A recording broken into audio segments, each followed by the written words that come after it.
The air stank of blood and oil. Not Earth's oil.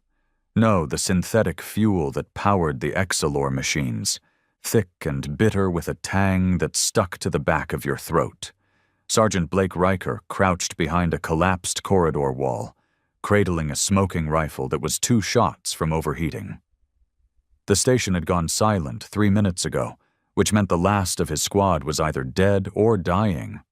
And now it was just him, breathing heavy, ears ringing, watching for the shimmer that marked an Exalor cloaking unit. They'd come out of nowhere. No declaration, no warning. Just orbital fire that ripped holes into cities and vaporized governments. Earth had scrambled to respond. But what could a fractured species do against an empire that spanned galaxies? The answer, it turned out, was simple. Bleed. Bleed and scream and bite back.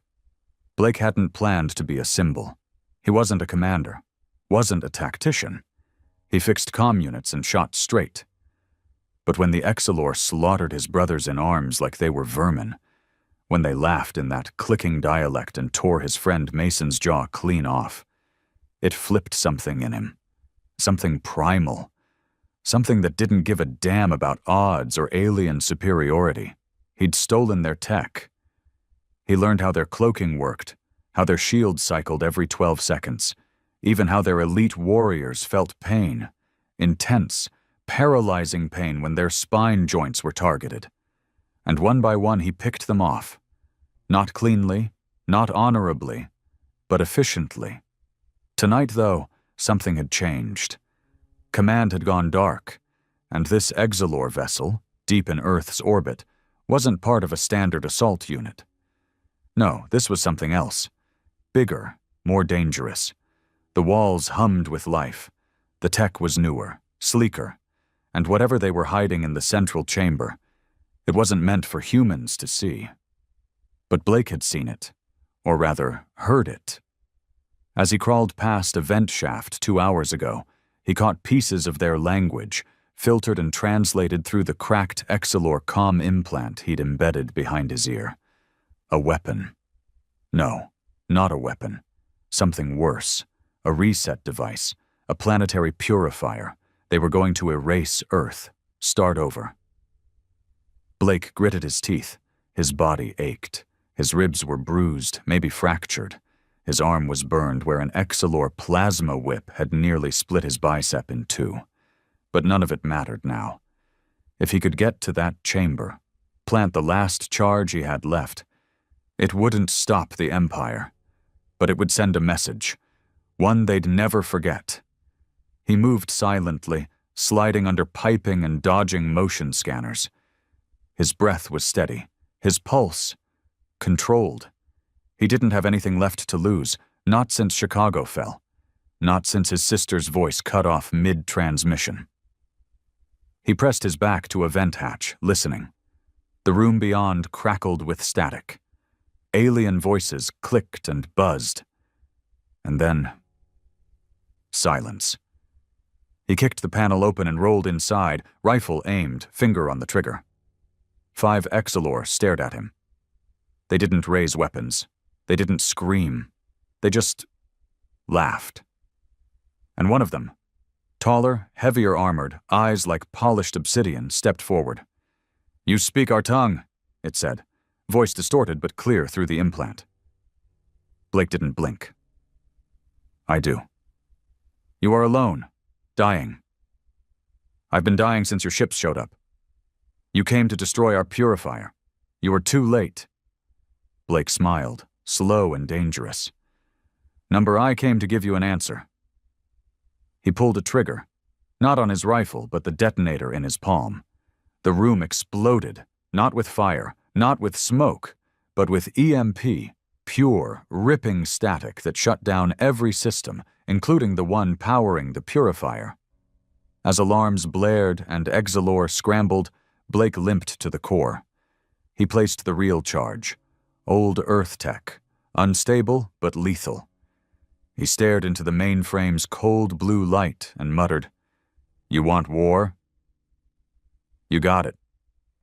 And he pressed the final button. The blast didn't kill him. That was the first mistake they made, assuming a human wouldn't go down swinging with a backup plan stitched into his blood and bone.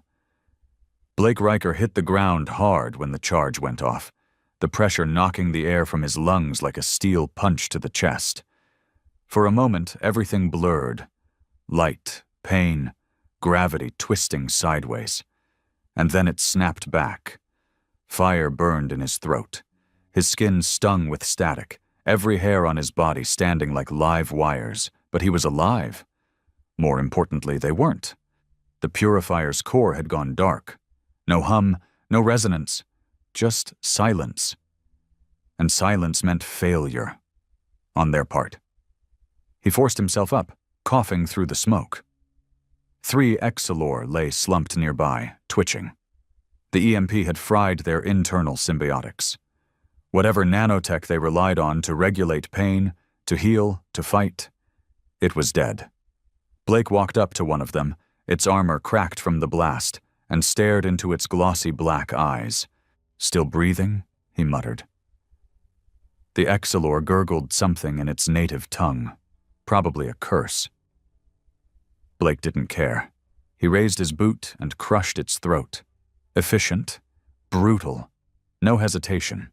He didn't have the luxury of mercy anymore, not after what they'd done, not after Mason, not after Lisa, not after Earth. The walls of the chamber flickered as emergency lights kicked in.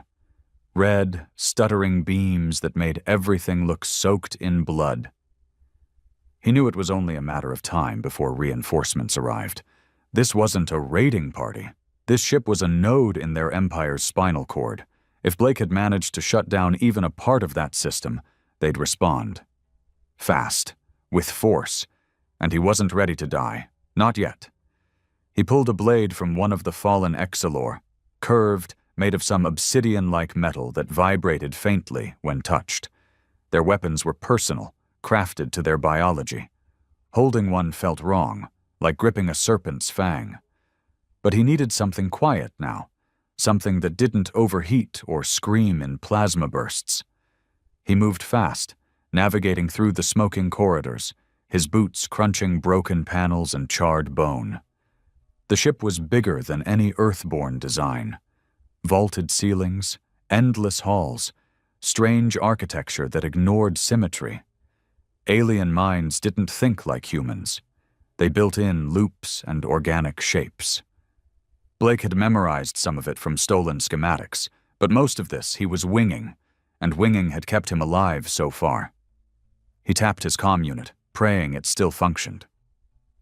Static, a hiss, then a faint voice. "Riker, do you copy? Static. Pullout failed." His heart jumped. That voice. Captain Darrow, that old bastard had survived. Blake adjusted the frequency. "This is Riker. I've disabled the purifier. I repeat, the weapon is offline. Status?" "Static, then. Barely got out of the LZ, 2 dropships destroyed. We're scattering. You're alone in there, son." Blake clenched his jaw. "I know. You have an exfil plan?" "Number, but I've got something better." Silence on the other end. Then, "What?" "They think I'm dead." That's when the alarms changed pitch. Shrill, wailing, a call to arms. Blake smiled grimly. "Guess they just found the core." He broke into a run. He couldn't just leave. Destroying 1 purifier wasn't enough. They had thousands. This was a message, but it had to be loud. Deafening. He needed data, coordinates, blueprints, something that Earth could use to fight back. If this ship had 1 purifier, it probably had schematics to all the others. This was the chance of a lifetime. If he could survive it. He ducked into an auxiliary data chamber. Smaller than the core. Quieter. He'd hacked Excelor interfaces before. They used neural syncing, which meant pain was the key. You had to let their tech bite you. Literally. He jammed the stolen blade into a socket. The panel hissed open. Tendrils lashed out, needle-thin wires grabbing his wrist, burrowing into his skin. Blake didn't flinch. Pain surged. His brain screamed. his vision whitewashed. But then the flood began. Data, raw and alien, pouring into his mind. Locations, ship specs, weaknesses. The Exilor weren't invincible. They had cracks, faults. And Earth. Earth could exploit them. He yanked back, blood running down his arm. The panel went dark. Data secured. Footsteps echoed. Heavy, measured. Not like the soldiers. These were elite. He knew that sound. He moved into position, blade tight in hand. The door hissed open. 2 Exilor entered. Sleeker armor, taller frames. Their movements were fluid, almost elegant. They scanned the room. Blake was already behind them. The first one died with a slit throat, its blood spraying hot and black. The second turned, roaring, and Blake lunged, ramming the blade through its eye. It fell with a thud. He didn't pause. Every second was a gift. Blake ran. He was heading for the fighter bay. Not to escape. Yet. First, he needed to upload the data. Earth had relay beacons scattered in the upper stratosphere, cloaked but interceptable. If he could get to one of the Exilor's long-range comm units, patch into it, bounce the signal to the nearest Earth beacon, it'd be enough. He reached the bay. Empty. Too quiet. A trap? Didn't matter. He found the terminal, wired in the data node. Started the upload. 15%. He counted every breath, every blink. 32%. A whir behind him. He turned. Too late. An armored fist slammed into his chest, lifting him off the ground and slamming him into a console. Pain exploded through his ribs. He gasped, vision swimming. The Exilor commander stood over him, massive, plated in dark crimson armor.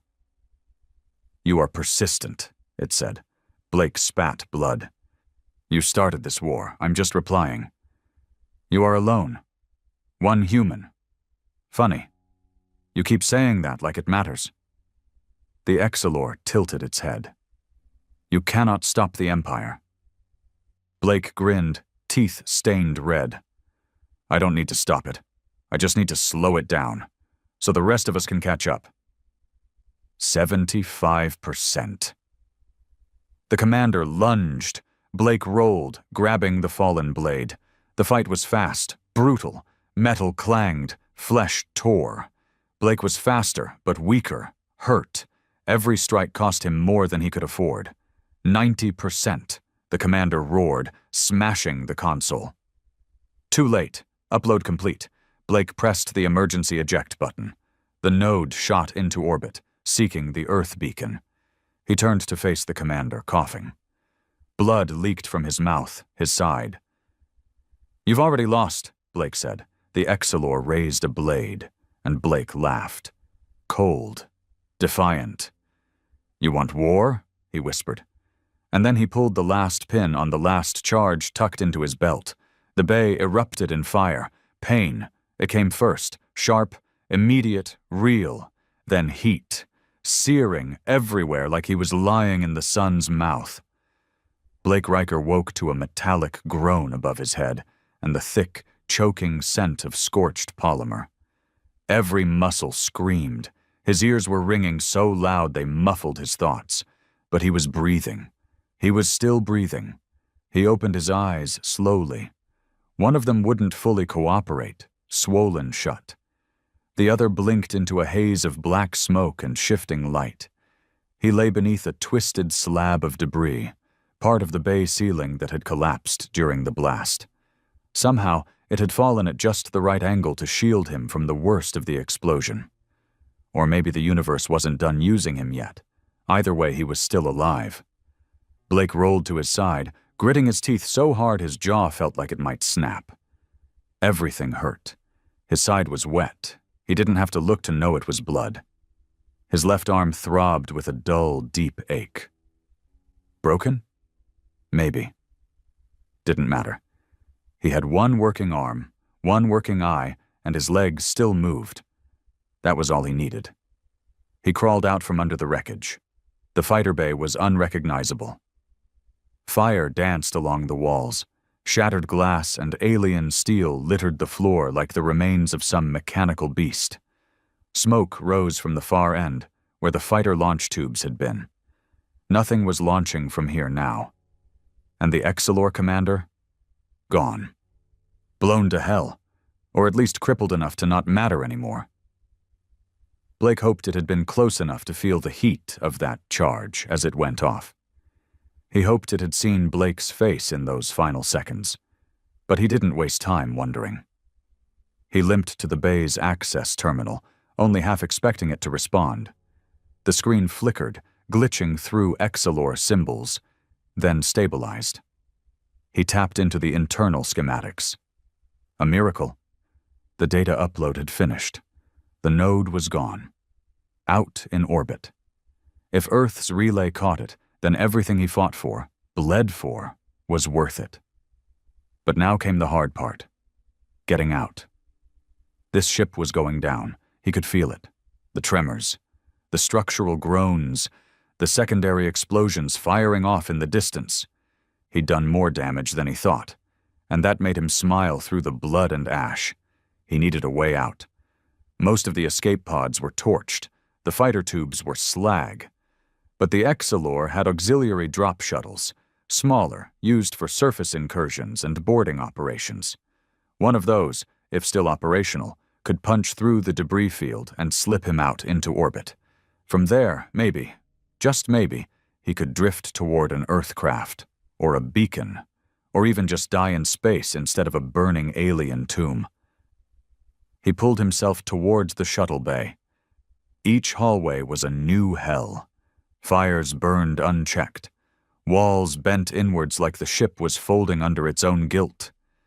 He passed Excelor bodies, some charred, others sliced, a few still twitching. None tried to stop him. None even looked alive. When he reached the shuttle bay, he paused, staring at the last working dropship. It was sleek, small, still humming with power. Luck again? Maybe. Or maybe this was fate pushing him just far enough to suffer a little more. He limped inside. The controls weren't intuitive. Excelor tech was always too smooth, too abstract. But he'd cracked their interface before, and this time was no different. He synced the neural chip, gritting through the sting as the needles sank into his temple. The display blinked to life. Auto-launch sequence initiated. He collapsed into the pilot seat, watching as the shuttle's systems spooled up. The docking clamps released. Thrusters engaged. And with a lurch that knocked the breath from his chest, the dropship shot out into open space. Silence. Real silence. Stars glittered ahead, distant and indifferent. Behind him, the Excelor ship burned, a silent inferno slowly tearing itself apart. Pieces broke away, drifting into the void. Blake watched as one of the engines flared and died, taking a chunk of the ship with it. He leaned back, bones aching, heart pounding. "I told you," he whispered hoarsely to the stars. "You wanted war." But peace wasn't coming yet. An alarm blared. The shuttle's scanners lit up. 3 blips, moving fast, Excelor interceptors. Of course they weren't done. Of course they wanted to make sure he didn't live long enough to celebrate. The shuttle was armed, but lightly. 1 plasma turret, automated. No countermeasures. No hyperdrive. Just enough to fight for a minute before being shredded. Blake stared at the incoming signals. They weren't firing yet. They were closing in, maybe to capture, maybe to confirm. Didn't matter. He'd taken down a ship. He'd sent the data. He didn't owe them fear. He switched the turret to manual, bracing himself in the cockpit. The first interceptor veered close. Too confident, too fast. Blake fired. The plasma bolt caught it dead center, ripping through its shield and tearing the engine apart. It spun, flamed, and vanished into dust. The second peeled off, evasive. The third opened fire. The shuttle rocked. Sparks flew from the control panel. A burst of light blinded his left eye. The viewport cracked. The turret turned sluggishly. Blake fired again. Missed. Another hit. The hull screamed. He was going down. The second interceptor looped behind, ready for the kill shot. Blake stared at the console. One option left. He could reroute all power to the turret. One last shot. A charge so strong it might overheat the entire weapon and melt the armature. But if it hit... He punched the override. The turret whined, charged, glowed hot white. The second interceptor looped into view. Blake didn't hesitate. He fired. The blast ripped through space, slamming into the enemy ship with a force that shattered its shield like glass. It exploded, a burst of fire and light. The third interceptor veered off, panicked. Retreating? Blake didn't see, because the feedback from the turret fried half the shuttle's systems, including the life support. The cabin chilled instantly. Oxygen hissed out from a seam. Lights died. He slumped in his seat, staring at the stars as the cold crept in. His breath fogged. His eyelids grew heavy. He'd done what he came to do. One man, one answer, and an empire brought to its knees. As the darkness closed in, he smiled. Not from pride, from defiance, because they'd remember his name now. And Earth would rise. The cold was worse than the pain. It snuck in under his skin, not like a stab or a burn, but like something crawling, something slow and invisible. Blake Riker drifted, his body still inside the shattered dropship, his mind flickering like a dying signal. He didn't know how long it had been since the last shot, the last explosion, the last breath that didn't fog up the view screen. Seconds? Minutes? Maybe hours. The cockpit was cracked wide open now, exposed to space. Emergency seals had done their best to hold the pressure, but life support was gone. He felt it in his chest, each breath tighter than the last, like his lungs were protesting the cold, refusing to suck in one more gasp of recycled air. He reached for the controls, but his fingers were stiff. Numbers. Maybe this was it. Funny, he thought he'd be angry when it came. He thought he'd rage or scream or go out with some poetic last words. But all Blake felt was stillness. He'd done what needed to be done. And if this was death, then so be it. He let his head fall back, eyes drifting shut, stars fading into the edges of his mind like the last embers of a dying fire. Then, light. Not the light of stars or explosions. This was artificial, controlled, white-blue and harsh, a docking light, a tractor beam. The ship lurched. Blake's eyes snapped open. Voices filled his ear, static heavy, garbled at first, then suddenly clear as his comm implant, rebooted. Human vessel, unidentified human vessel, respond. This is Outrider 2. We've got visual on you. Hold tight. His heart stuttered. Outrider. That was Earth Command. He wasn't dead. He wasn't alone. He tried to speak, but his throat was frozen shut. A gurgle escaped. Then darkness took him again. Not from pain, but relief. When he woke, he was warm. That confused him more than anything. For a second, he thought maybe he'd hallucinated the rescue. Maybe the warmth was just his brain's final trick, some comforting lie before everything shut off.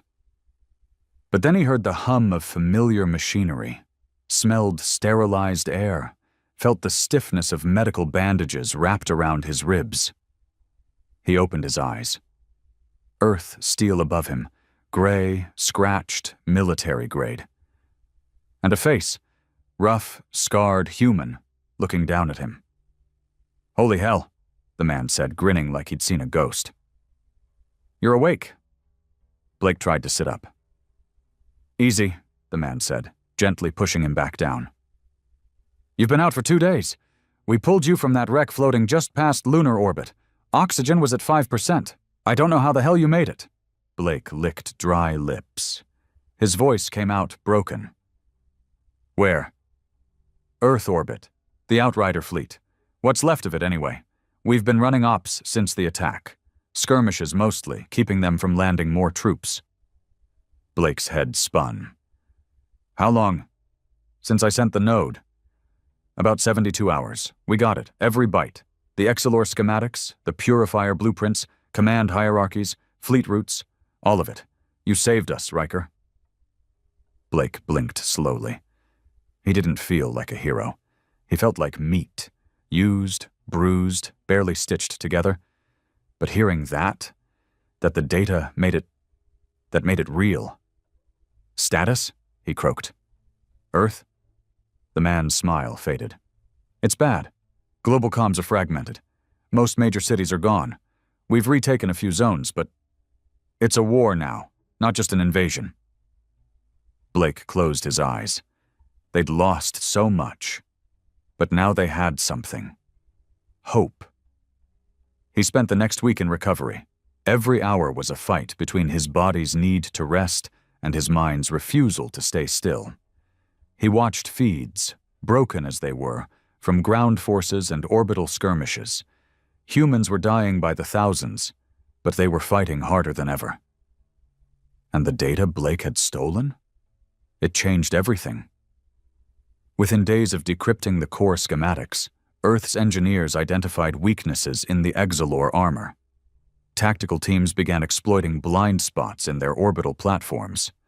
A strike in Siberia managed to take out an entire Exilor supply node using makeshift EMPs and jury-rigged plasma shells. Blake watched it all from his bed, jaw clenched. He needed to be out there. He needed to fight. The medics argued. Command protested. But by the end of the second week, Blake was back on his feet, stitched and limping and barely whole, but alive and angry. Command brought him in for a debrief the moment he could stand without puking. The war room aboard Outrider Prime was cramped, buzzing with energy. Screens flickered with intel. Officers barked orders. And in the center of it all, standing like a worn-out statue, was General Halford. Riker, he said, nodding. General, you did something no one else has done. Blake said nothing. You hurt them. Bad. Still, Blake didn't speak. Halford stepped forward, lowering his voice. We intercepted a transmission 2 hours ago. The Exilor. They issued a declaration, not to Earth, to their own people. You know what it said? Blake shook his head. They named you. Not your rank. Not your unit. Your name. Blake Riker. They called you the tear in the chain. Said you were a threat to their stability. Blake met Halford's eyes. Good. The general chuckled. I figured you'd like that. What's the plan? Blake asked. Halford turned to the main screen. A new Exilor ship had entered Earth's orbit. Bigger than the others. Heavily armored. Command class. That ship is called the Veil. Intel says it's carrying their high strategist, one of the bastards who ordered the first strike. Blake's eyes narrowed. You want me on it? Halford nodded. You've already done the impossible. You've survived them. Outsmarted them. Hurt them in ways we didn't think possible. If anyone can breach the Veil, it's you. Blake didn't hesitate. When do I leave? Now. The mission was surgical, a stealth craft, small team. Get in, find the strategist, cut off the head. But Blake knew better than to expect a clean job. Nothing was clean anymore. Every fight was a brawl. Every breath was earned. He boarded the shuttle with a new suit, reinforced armor, adaptive camo, and a weapon designed using the very data he'd stolen. A hybrid rifle that could punch through Exilor plating like it was paper. His squad was tight. No names, no ranks, just specialists. All of them survivors. All of them ready to die. Blake didn't bother learning their names. He couldn't afford to. As the shuttle breached orbit, the Veil came into view. It was massive, twice the size of the ship he'd destroyed. It loomed above Earth like a blade waiting to fall. Blake stared at it through the viewport. You wanted war, he muttered. Let's finish what we started. They called it the Veil for a reason. Blake Riker had seen a lot of Exilor tech, faced it, bled because of it, but nothing felt like this. The ship didn't look like a war machine. It was art. A black monolith suspended in space, no edges, no seams, no windows. It absorbed light, swallowed it. The human eye couldn't settle on it for more than a few seconds without some instinct deep in the brain screaming, "This isn't natural." Blake's shuttle coasted through its outer scan zone under full stealth. No lights, no sound. Inside, the only thing louder than the silence was the heartbeat pounding in his own ears. The pilot whispered, "We're latched to an outer vent shaft. Breach in 2. Blake nodded to his team. 4 shadows in adaptive armor, faces hidden. They moved like ghosts, silent, practiced. This wasn't their first mission, but it might be their last. He didn't waste time with speeches, didn't tell them what to do. If they were here, they knew the stakes. This wasn't about survival. It was about ending something before it killed what was left of Earth. The breach hissed open. Cold air rushed past them. Blake moved first, crawling into the shaft, rifle slung tight to his back. The shaft was cramped, slick with moisture, pulsing faintly like a throat. Every inch of the veil felt alive, like it breathed through its own walls. He didn't like it. After 20 meters, the shaft opened into a service corridor. Dark, empty. He dropped silently, crouching behind a bulkhead as the others followed. One by one, they fanned out. He tapped his HUD, bringing up the schematic, roughly pieced together from intercepted transmissions and what little intelligence Earth had managed to scrape from Exilor prisoners. The strategist was deep inside. Command deck, heavily shielded. He'd have to cut through 2 subcores, pass a weapons cache, and navigate a biosynthetic guard array. None of it mattered. This wasn't a job for diplomacy. This wasn't a strike. This was an execution. They moved fast, staying low, avoiding cameras and sensor threads. At every junction, Blake made the call. Go left, halt, drop one of the biomimic lures. Every step brought them closer to the strategist. But it wasn't long before they were noticed. It started with a tremor, then a high-pitched whine, like metal screaming. A blast door ahead slammed shut. Behind them, the wall opened. 3 Exilor burst from the shadows, their weapons humming with heat. One opened fire. The lead from Blake's team, a man they called Stone, went down hard. Half his helmet caved in, neck twisted. Blake didn't blink. He raised his rifle and fired, 3 precise shots, one to the chest, one to the spine, one to the head. The Exilor dropped. His squad was already moving, the hallway turning into a storm of light and screaming metal. Grenades rolled.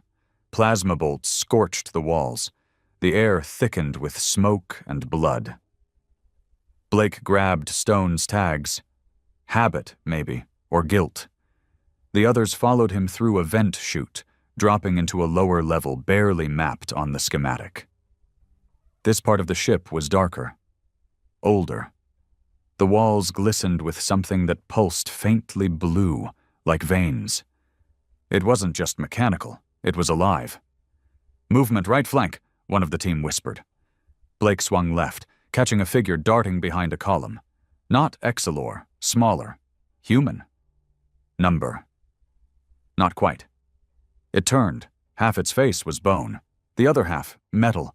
Its eye glowed. A hybrid. They'd started experimenting, splicing human prisoners into machines.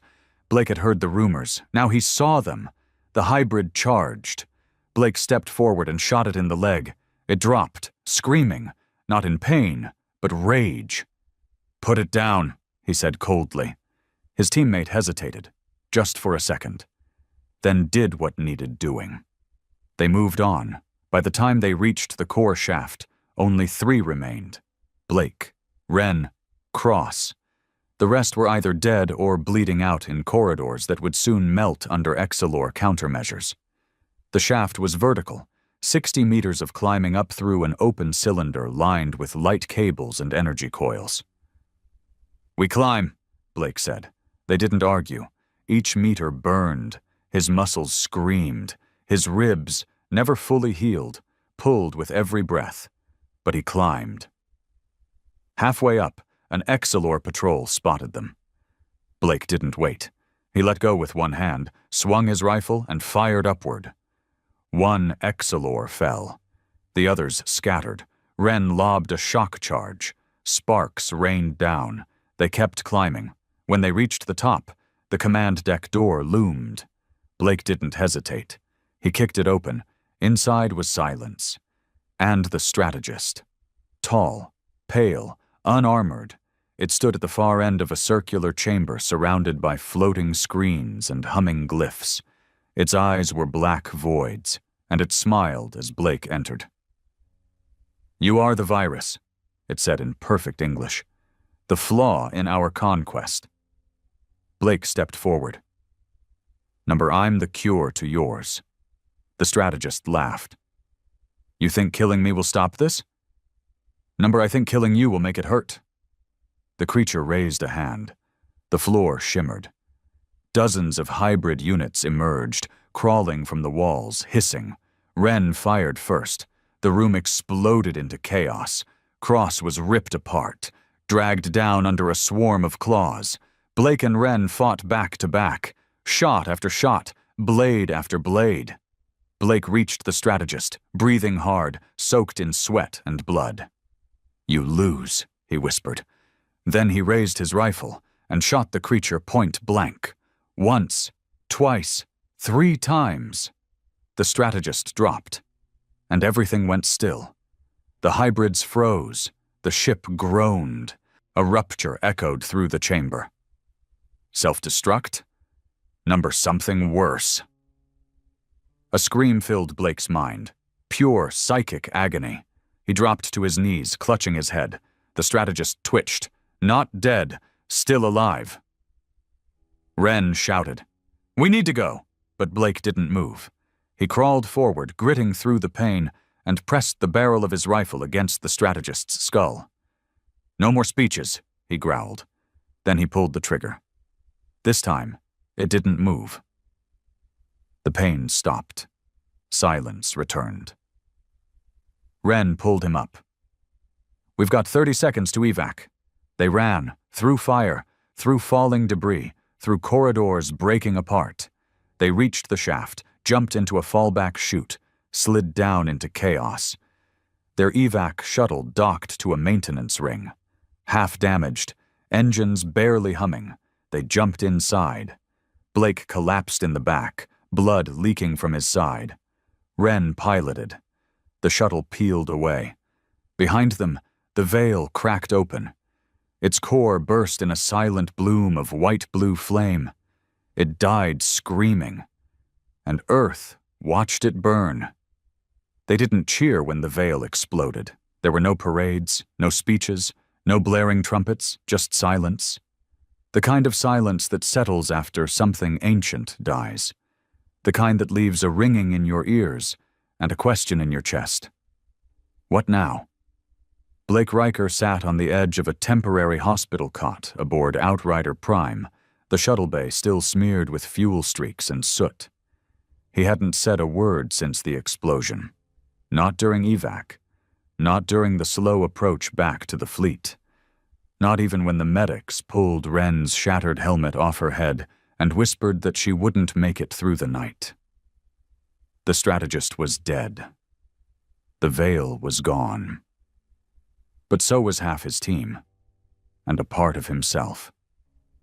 He could still feel the ghost of that scream, the psychic wail that tore through his skull as the strategist died. That wasn't just pain, that was memory, regret, hate so thick it curdled his blood. He knew what it meant. The war wasn't over. He was just the opening shot. An officer stepped into the room. Tall, young, trying to stand straighter than his nerves allowed. Commander Riker? Blake didn't correct him. He hadn't accepted a promotion. Didn't need a title. What? General Halford wants you in command. He said, it's urgent. Blake nodded once and stood, ignoring the soreness in his legs. The healing was slow. His ribs had been re-broken during the fight. His left hand had been partially scorched when Wren had shoved a shorted relay into his palm mid-firefight. Still, he moved like a man who didn't care about damage. Command was quiet when he arrived. No chatter. No blinking consoles. Just Halford, alone at the center table, staring at a frozen image of a planet Blake didn't recognize. Riker, he said without turning. General. Halford pointed to the screen. You know this place? Blake looked closer. The planet was small, dark green with strange rings around its equator. Number where is it? System 48, Sector Edge, deep Exalor space. We never knew it existed. So why do we care now? Halford turned. His eyes were bloodshot. Not from sleep, from grief. Because when the veil exploded, our probes picked up a chain reaction. That planet lit up with signal activity, their kind of signal. Short range, encrypted, highly localized, and fast. In less than 12 hours, 30 Exalor ships launched from that world. Blake frowned. They're responding to the strategist's death. Exactly. Then we should intercept them. Halford sighed. We can't, not all of them. They split. Half are going deep into Exalor territory. The others? He tapped the console. A new image appeared. Earth. They're coming here. Blake didn't flinch. How long? 4 days, maybe 5. They're using high-gravity sublight skips. We'll see them before they fire. Not that it'll matter. Each of those ships is equipped with a planetary-scale plasma deployment system. Purifiers? Halford nodded grimly. Smaller versions, but still enough to vaporize entire cities. Blake looked away, jaw tightening. We have the data, the weaknesses, the flight patterns.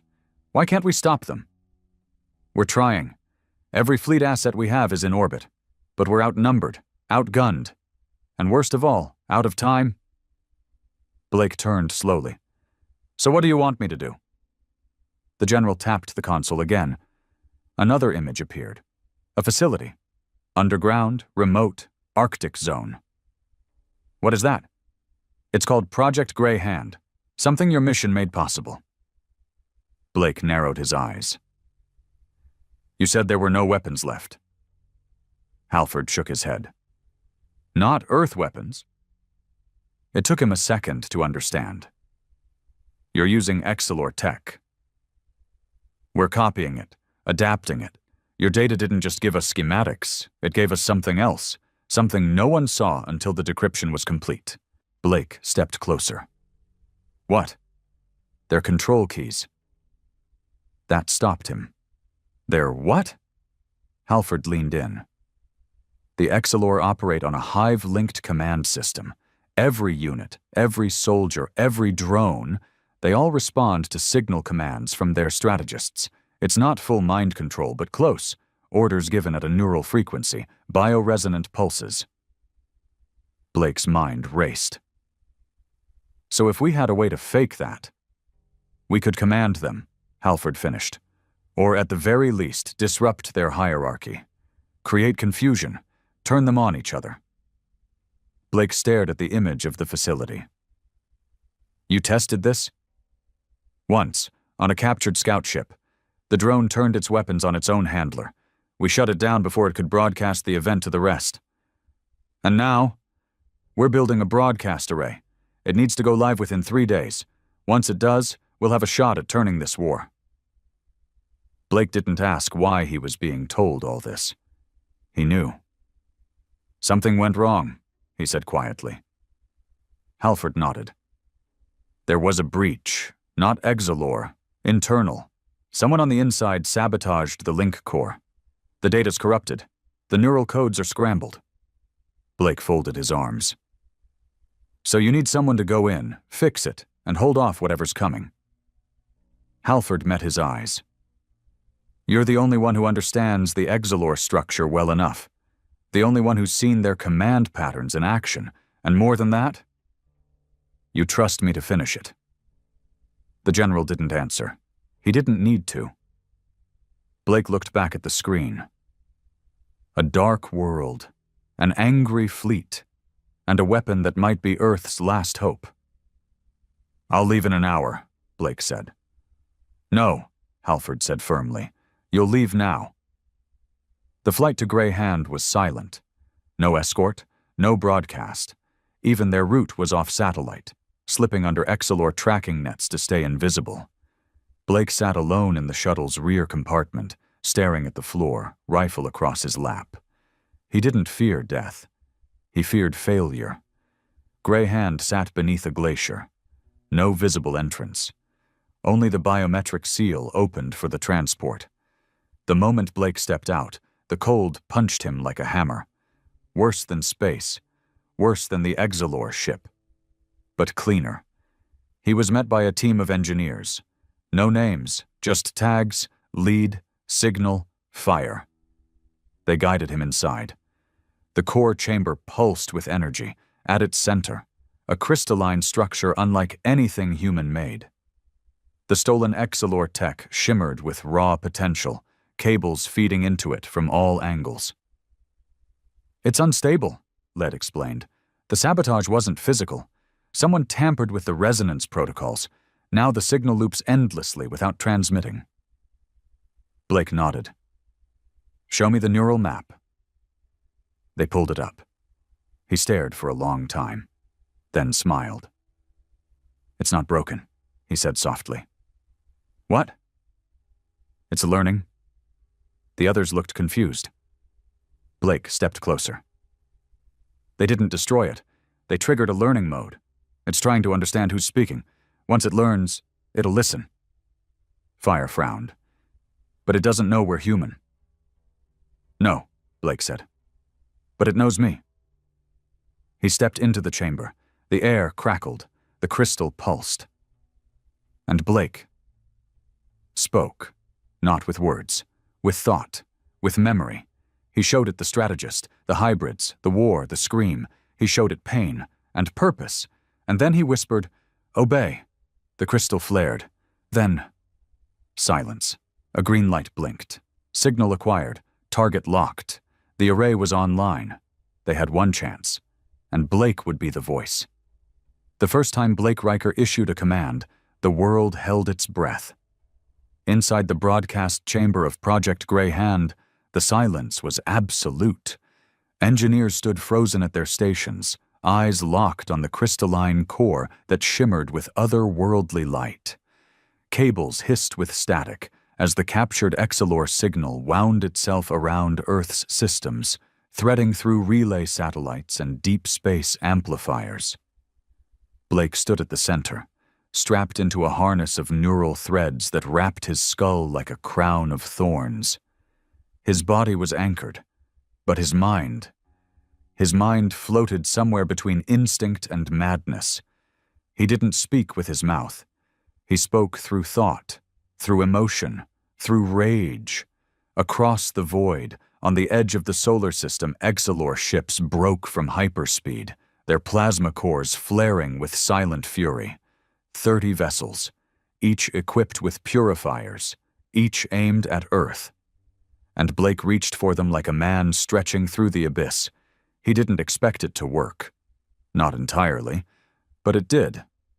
Not all the ships responded, not all obeyed, but 5 of them did. 5 massive warships stopped mid-burn and turned, slowly, deliberately, on their own. Inside Project Grey Hand, a screen burst into color. Live feed. Exilor vessels firing at each other. Internal chaos. Command fractures.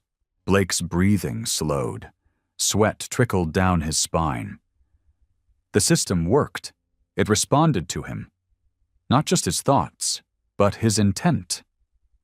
The system didn't just listen. It believed. And that scared him more than anything. Fire, The technician standing closest to the neural readout stared at the monitor with wide, dry eyes. "He's in," she whispered. "He's inside them." Halford's voice came over the comm, rough and stunned. "Riker, can you push further?" Blake's voice rasped through gritted teeth. "I can try." He pushed harder. The 5 turned vessels began broadcasting pulses to the others. Some ignored it, but a few hesitated. Blake felt it. Not thought, not logic, but uncertainty. The hive link, whatever made the Exilor respond as one, it had gaps, places where fear leaked through. So Blake focused on that. Not on control, but on doubt. He showed them defeat. The death of the strategist. The fall of the veil. The sound of their own kind screaming in agony. He wove it into his signal, and 10 more ships faltered. Some fired blindly into the dark. One exploded without provocation. Earth's satellites watched it unfold.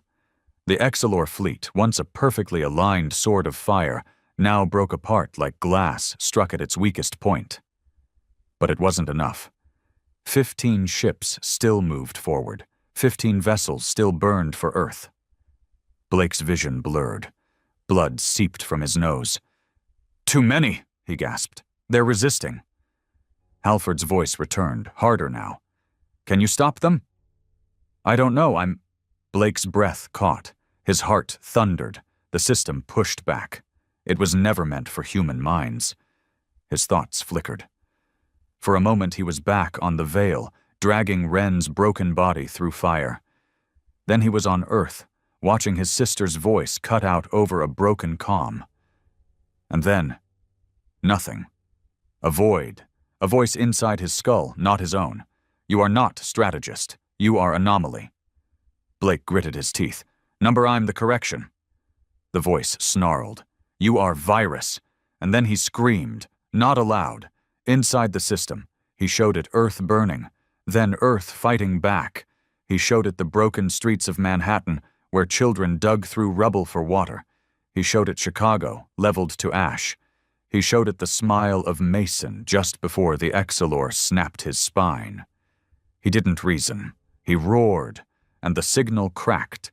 3 more ships flipped, firing into their allies, but 12 still came. 12 death machines, 12 chances to fail. Halford's voice returned. "We've scrambled the fleet. We'll intercept. You did enough, Riker. Pull out." But Blake shook his head, whispering, "Not yet." Because he'd seen something, deep inside the signal, a command thread, a hidden fallback. The Exilor had a contingency. If the fleet was compromised, if the strategist was dead, a signal would pulse back to the homeworld. And that signal would say, Earth is more than prey. It's a threat. And then the full fleet would come. Not 30 ships, not 100, thousands. This was their version of total war. Blake couldn't let that signal go out. He reached for the thread, his mind tearing at the code like a man clawing open a locked door. His body convulsed. Fire screamed through his nerves. The technicians shouted, alarms blaring, the crystalline core pulsing so violently it threatened to explode. But Blake didn't stop. He followed the thread and buried it, wiped it, killed it.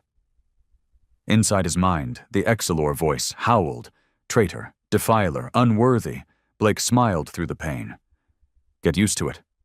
And then the world went white. When he woke, he was in a medbay, his head wrapped, his body cold. Halford stood at the end of the bed. You stopped it, he said quietly. The signal, the fleet, all of it. Blake didn't speak. He couldn't. His throat was raw from screaming. His mind was shredded. But his eyes stayed fixed on Halford. And now? Blake whispered. The general nodded slowly. Now, we prepare. Because though the Exilor fleet had been broken, the war was only beginning. Blake Riker stood on the balcony of Earth Command's orbital ring, staring down at the planet he had nearly died to save. It looked smaller now. Not because he was in space, but because of what he'd seen. What he'd become. The neural damage was permanent. The technician said he should have died the moment he crushed the last Exalor signal. No human brain could withstand the full spectrum of an alien hive command array without liquefying from the inside out. But Blake had survived. Again. He moved slower now. Sometimes he forgot things. Names, places, pieces of who he was. But the fire was still there.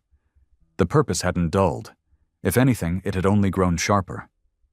Below him, Earth was rebuilding. Not thriving, not celebrating, just rebuilding. Cities rising from ash. Families burying the lost. Soldiers limping through med stations with faraway eyes. Humanity had won a battle, but the war had only curled its claws tighter around their future. The Exalor hadn't returned. Not yet. Blake's interference had bought time. Months, maybe a year. The signal he'd buried had been a final warning. And the Exalor. They didn't forget. But something had changed. They were afraid now, not of Earth's weapons, not of its ships, but of its people, of what one man had done. A voice broke his thoughts. You know, most men in your condition would have taken the medal and disappeared by now. Blake turned slowly. General Halford stood there, older somehow than he'd looked even weeks ago. Shoulders lower, eyes rimmed with lines that hadn't been there before. Blake gave a half smile. You think I care about medals? Halford grunted. Didn't think so. That's why I came. He handed Blake a small tablet. Classified clearance codes ran down the screen. A destination marked in red. What is it? Blake asked. Something we intercepted last week. Deep space relay out past the Jovian moons. Dead zone territory. It's not Exalor, at least not their usual tech. Blake scrolled. The file contained grainy footage, static warped visuals of a massive construct orbiting a dwarf star, angular, ancient. What am I looking at? Halford took a long breath. We think it's a seed, a construct left behind by whoever taught the Exalor how to build purifiers in the first place. Blake stiffened. They didn't invent them. Halford shook his head. They adapted them, like parasites, fast learners. But someone gave them the blueprint, maybe thousands of years ago. Blake stared at the footage. The structure pulsed faintly, still alive. Why show me this? He asked. Halford met his gaze. Because you're the only one who understands how deep this goes. If we don't strike first, someone else will. And if that construct is still active... Blake already knew. It'll start again. Halford nodded. You want me to lead another mission? No. Halford's voice lowered. I want you to decide if this war ends, or if it becomes something worse. Blake looked back at Earth. Wren's face flashed in his mind. Mason's last laugh. The voice of his sister lost on day one. He nodded. I'll go. The vessel was small. No escort, no broadcast. Just Blake, a single recon pilot named Keenan, and a ship fitted with stealth armor scavenged from Exalor wreckage. They called it Ash 1. It fit. As they neared the coordinates, Blake sat in the cockpit's rear seat, helmet off, suit powered down. The neural scars still burned when he got close to Exalor frequencies, but he could handle it. Pain didn't scare him anymore. What do you think it is? Keenan asked quietly, his hands steady on the controls. Blake didn't answer at first. Then, a question. Keenan glanced back. What kind of question? Blake stared out at the black. The kind with only one answer. The construct came into view like a ghost. It wasn't just massive, it was wrong. Every angle bent light in ways the human eye couldn't make sense of. It felt hostile, not in aggression, but in indifference, like it existed before things like mercy or thought. Keenan whistled. "Hell of a thing." Blake stood. "Drop me in." "Sir, this is a recon run. No insertion protocol. Command didn't authorize—" "I'm not asking." Keenan hesitated, then nodded. The drop pod was old, scarred from past missions. Blake climbed in, sealed the hatch, and breathed deep. He didn't feel fear, only certainty. As the pod ejected, gravity seized him. The stars spun. The construct loomed. He hit the outer hull with a heavy clang, magnetized boots locking on. The surface was cold. Dead. But beneath his feet, it thrummed. Alive, he moved across it, each step slower. The Exilor data fed into his HUD, highlighting symbols etched into the metal. None matched the known lexicon. This was older, simpler, primal. A hatch opened as he approached. It had been waiting. Inside, the corridors were silent. No life, no guards, no resistance, just invitation. Blake pressed on. Eventually, he reached the core, a chamber the size of a cathedral. At its center, a sphere floated, glowing faintly. Around it, shapes moved. Not machines, not flesh, something in between. And then, a voice, not like the Exilor, not angry, just curious. "You are the ripple." Blake swallowed hard. "Who are you?" "The origin, the fire that taught the Exilor how to burn." "Why?" "Because they asked." Blake took a step forward. "They came to you?" "Number they reached, hungered, desired power. We gave them a match. They lit the world." Blake felt his stomach twist. "How many?" "Many. Not just them. Others. Your kind is not first, not last." "You built the purifiers?" "We showed them the shape of destruction. What they did with it was beautiful." Blake's hands curled into fists. "They killed billions." "And learned. You did too." Blake stared at the floating sphere. "You sent the Exilor to us. They chose. You started this war. You are here to end it." He didn't respond. Because he realized something. This wasn't a weapon. This was a teacher, and the Exilor had been its students. Now it wanted a new one. You learned their code, broke their will. You are ready. Blake shook his head. "I'm not here to learn. Then you are here to destroy." He stared at the core. Thought of Earth. Thought of what would happen if this thing ever reached another race, another planet, another child crying under rubble. "Yes." The chamber dimmed. "Then choose the fire." Blake raised the pulse charge from his belt, armed it. The sphere pulsed. "You will burn with me." He nodded. "I know," and pressed the trigger. Back on Ash 1, Keenan watched the construct flare, once, bright as a star, and then collapse into itself, silent and final. There were no words, no screams, just light, and then darkness. Blake Riker was gone. But Earth would never forget the man who answered war with fury and ended it with silence.